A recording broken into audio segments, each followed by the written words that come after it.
ప్రాణమంటూ పుట్టినట్టు నా కొరకు ఆ చూకి అందలేదు ఇంతవరకు వచ్చింది గాని ఈడు ఒంటి వరకు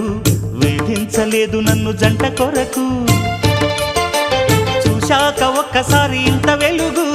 నా వంక రాను అంది కంటి కునుకు ఈ అల్లరి గారడి నీలీల అనుకోనా నీ పేరు ప్రేమ అవునా ఇవాళే నిన్ను పోల్చుకుందా